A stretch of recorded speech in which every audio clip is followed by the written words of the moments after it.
Hello, this is One More Road and I'm Sean. Now, if you've watched my channel, you know I've shown the bike, I've shown scenery, I've shown rides. I've never sat down and explained who I am, what I do and why I ride, and today I plan to do that.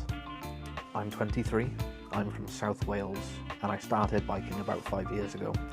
Now, I didn't start on an amazing super bike from a heated garage with an option of 20 bikes to choose from. I started on a Honda NSC50 Vision.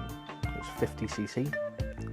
It was held together with zip ties, a couple bolts, a lot of tape, and even more hope.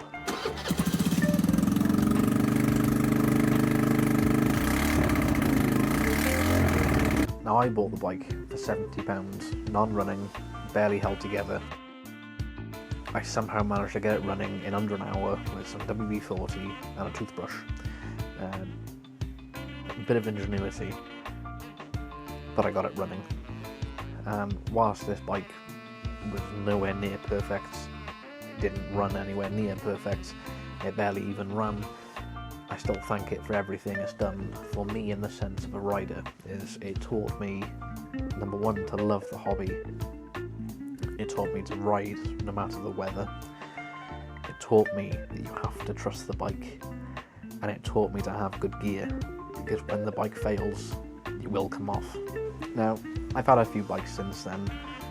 I average about a bike a year, and none of them have been perfect. Now, I've gone from scooters to geared bikes. My last bike was a 1996 Honda CB250, which has been on the channel in a few videos.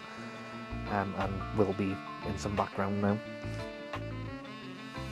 to now having my Kawasaki Vulcan S 650.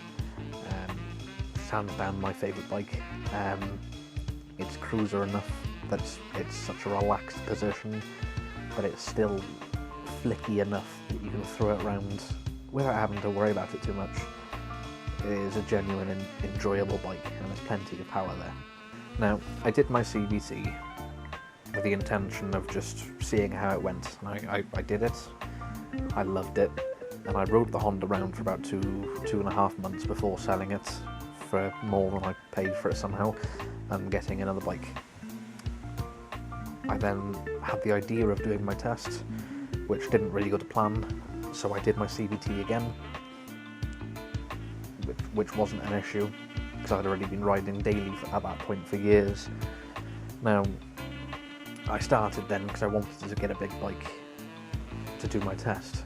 My theory test took me 12 attempts to do it, and 9 of those times I failed by 1 mark on the theory, not the hazard perception. After finally passing that 12th time, I was overjoyed. I did my mod 1, passed that first time. My mod 2 took me a few attempts, but it was all down to nerves again, and whilst I knew it was nerves, my brain wouldn't let me ride a bike like I knew how to for years. Now, I passed my mod 2 and got on to my 96 CB250, then onto the Vulcan. That's where I stand today. Now, riding for me isn't just about bikes. It's not what you sit on. It's about where you go, how you get there, the people you meet, and the views. It is a truly wonderful hobby, and I still live for it today. Now, I would say you don't really know you love it until you've done your first season of riding all year. Because when you get home and you're absolutely sodden, you're shivering cold, you need help standing up. When you get into bed, if you still go, yes, I get to ride the bike tomorrow, that is how you know you love it. Not when it lives in a garage for 11 months of the year. Now, motorbikes won't solve all your problems, obviously. There's still life, there's still stress, everything still goes on behind the scenes. But they do help a lot. And as soon as the visor closes, your brain just empties. And for me, that's most of it. Riding is such an escape from everything. And continues to be this day. Even just riding home from work, that 15-20 minute commute is amazing for the brain, which is why I think charities like Mental Health Motorbike exist, because it is such a genuine thing. And if you're contemplating taking up riding, my only advice is just do it. It's the greatest thing I've ever done in my life, and I have not a single regret about it.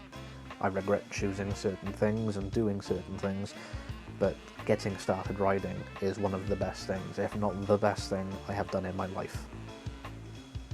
And I am thankful for that. Now, there are going to be some other videos, some gear reviews. I do want to do some of them.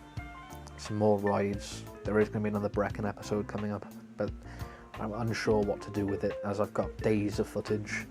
I don't know whether to do one hour-long video with big gaps in between everything, or clip it all down to watchable bits and it be 10 minutes long, and clip that 3 days of footage into half an hour into 3 videos. But you let me know.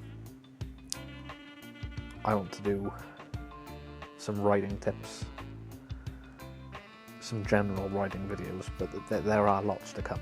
I am excited. Now, I have multiple ideas per day about what to do. The main bottleneck is myself. Now, because this doesn't generate any income at all, I can't pay anyone to do it for me. I cannot edit videos for the life of me. And that is what takes longest. I can see the video in my head before I even write a script or press record. I can see how I want it to look and how I want it to work, but I can't do that myself. I can, but it just takes hours. So there will be gaps where there are no videos, but there are always videos planned. I'm not going anywhere anytime soon. And I mean, I've got enough videos to last a year or two, just in ideas written down I think are brilliant. I'm not your typical yank rider who rides around popping wheelies and sick tricks and hanging with the kids and being cool. I am your typical Welsh bloke who is fat, works, likes bikes and beer. It can't get much more basic than that. I would be as down to earth and as honest as I can be with anything, and I am excited where the future takes us. So long as you remember, as always, one more road.